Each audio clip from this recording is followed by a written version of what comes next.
Halo kawan, selamat datang lagi di channel Turunan Kismin. Bagaimana kabar kalian? Gimana kalian masih sehat rohani dan jasmani? Makan sehari masih 2 kali sehari. Sehat, sehat selalu ya kawan. Jangan lupa tersenyum setiap hari esok walaupun terkadang hidup itu berat. Berjuanglah demi keluarga. Jangan pantang menyerah. Merdeka. Kali saya akan mereaction konten. Hari ini tanggal 9 Juli 2025 gelar perkara khusus ijazah Jokowi. Langsung saja kita play. Bismillahirrahmanirrahim. Jangan berisik. Assalamualaikum warahmatullahi wabarakatuh. Waalaikumsalam warahmatullahi wabarakatuh. Gelar perkara dimulai jam 10.04 sampai sekarang jam 2:10. Persoalan fakta hukumnya adalah sampai detik terakhir tadi tidak pernah ditunjukkan ijazah aslinya Jokowi. Ketika itu terjadi, saya bicara, kalau kesimpulan gelar perkara ini tidak menunjukkan ijazah asli Jokowi, gelar perkara ini nothing. Betul. Saya nyatakan wall out. Ya. Makanya saya keluar duluan. Ya. Karena untuk apa? Secara ilmu hukum, kalau saya tetap ada di situ berarti saya setuju. Dan tiba-tiba Yakub Hasibuan, lawyer dari sana, menyatakan gelar perkara disudahi dan jangan lagi dilanjutkan. Lawyer satunya bilang tidak perlu tunjukkan ijazah asli karena merendahkan Jokowi. Urusannya apa dengan merendah-merendahkan? Ini kan bukan kan bicara fakta hukum. Satu lagi yang keliru banyak di masyarakat, terfokus kepada ijazah masalah UGM. Saya gugat dalam pengertian hukum di Pengadilan Negeri Jakarta Pusat adalah ijazah SD, SMP, SMA. Tidak ada dengan ijazah UGM, nggak ada urusannya. Yang sekarang justru itu jadi debatable tadi. Dan dibuktikanlah ketika kami menggugat, Bambang Tri dan Gus Nur ditangkap oleh Mabes Polri, ditahan di bawah tanah tuh, di belah sana tuh bawah tanah tuh. Pertanyaan seriusnya, bagaimana saya mau membuktikan? Bagaimana saya mendatangkan saksi? Mau besuk aja susah. Maka saya cabut gugatan itu, belum masuk pokok perkara. Ya. Tadi di atas dibilang katanya saya udah dikalahkan karena pengadilan tidak menerima. Pengadilan tidak menerima itu bukan karena apa-apa, karena saya cabut. Itu satu. Yang kedua, dengan ditangkap, pertanyaan saya, kalian wartawan kan cerdas. Apakah peristiwa perdata masih ada dengan ditangkapnya klien? Tidak, itu sudah peristiwa pidana. Orang ditangkap. Betul kan, Ri? Betul. Oleh karena itu, kalau dalam konteks pidana, yang harus membuktikan adalah jaksa dan polisi, bukan kami. Waktu perdata, iya.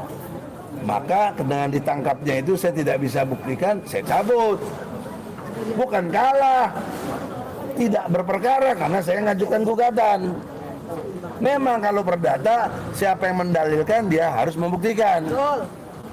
Tapi dalam pidana, dengan ditangkapnya klien saya, yang harus buktikan siapa? Polisi dan jaksa. Jaksa dan polisi. Nah, ketika saya kejar itu, jaksa menyatakan tidak ada ijazah asli, yang ada fotokopi yang dilegalisir. Itulah yang dia dapat dari polisi. Artinya kelembagaan negara yang diwakili polisi dan jaksa tidak bisa menghadirkan.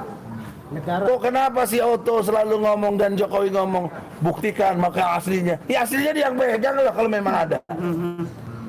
Logika sederhana lagi. Kalau kalian dituduh ijazahnya palsu, apa kalian diam? Tidak dong. Oh, ini yang asli, betul? Refleks, ini asli, betul? Kenapa sampai detik ini Jokowi tidak juga menampilkan ijazah aslinya? Bahkan digelar perkara, ini peristiwa tertinggi dalam konteks proses pengadilan. baru masuk ke pengadilan gitu loh. Jadi dengan adanya fakta hukum, fakta peristiwa tidak ada ijazah aslinya, maka logika hukum harusnya Jokowi jadi tersangka. Setuju. Dan segera diadili. Itu kok logika hukum. Kan tadi jadi di dalam itu dalam perkara itu apakah sudah selesai dengan abangnya keluar, TPUA keluar gitu? Tadi dia bilang saya interupsi nggak dianggap. Dia bilang dia udah waktunya mau sholat. Ya kita juga mau sholat, emangnya dia aja yang sholat. Tapi gimana akhir dari gelar perkara ini kan begitu? Iya. Nggak ada jawaban. Ya sudah, saya walkout aja. Jadi apakah bukti-bukti yang punya Royso ini ditunjukkan begitu Bang dan diadukan kepada Barat? Dari kita bukti-bukti jelas. Saya bawa bukti putusan Pengadilan Negeri Surakarta. Juga putusan Pengadilan Tinggi Jawa Tengah. Saya bawa, saya harus serahkan. Di situ jelas. Bahkan pasal 14-15 Undang-Undang Nomor 1 Tahun 46 yang menuduh kita ini memberikan berita palsu, kebohongan, hoak, itu nggak dipakai di Pengadilan Tinggi, di drop, sehingga hukuman 6 tahun dikurangi 4 tahun. Pakai logika. Artinya saya menang loh. Ada pengurangan hukuman loh. Dan saya lihat diktumnya apa yang menjadi dikurangi. Ternyata tidak dipakai pasal 14 dan 15 Undang-Undang Nomor 1 Tahun 46. Maka banding saya sempurna. Tapi saya ingin lebih sempurna. Kan logikanya logika hukum nih. Kalau pasal yang dituduhkan yang nggak terbukti bahkan nggak dipakai, harusnya klien saya bebas demi hukum. Itu yang logikanya. Tapi karena waktu itu Jokowi tahun 2003 nih, 2023 Jokowi masih presiden, hakim penakut, nggak berani bicara kebenaran. Akhirnya tetap dihukum 4 tahun. Kemudian saya kasasi, dihukum lagi 4 tahun. Ya sudah, sekarang saya gelar perkara, nggak ada juga ijazah aslinya. Confirm dong. Tadi dibelejetin oleh Roy Suro, oleh Rismond, oleh Dr. Tifa tentang segala pendekatan ilmu telematikanya dan lain sebagainya yang berkait dengan digital. Itu nggak bisa dia jawab, nggak ada yang bisa dia jawab. Dengan perkap juga kapol ini dari Al-Katiri nggak bisa dijawab. Perkap nomor 10 dijawabnya dengan perkaba. Perkaba itu peraturan kabar eskrim, jauh di bawah perkap. Keren kan Kapolri. Bagaimana sih membantah perkap dengan perkaba? Jadi saudara-saudara, itu aja sementara. Mungkin katanya habis isoma dilanjutkan. Saya sudah tidak berkenan. Kenapa? Karena dipastikan tidak pernah muncul ijazah aslinya. Baik yang katanya asli menurut Polri, dibelejetin tadi oleh Rismond nulisnya. Kesalahan dalam dirpidum. Identik, beda dengan autentik. Betul. Itu. Saya kira gitu aja ya. Ya.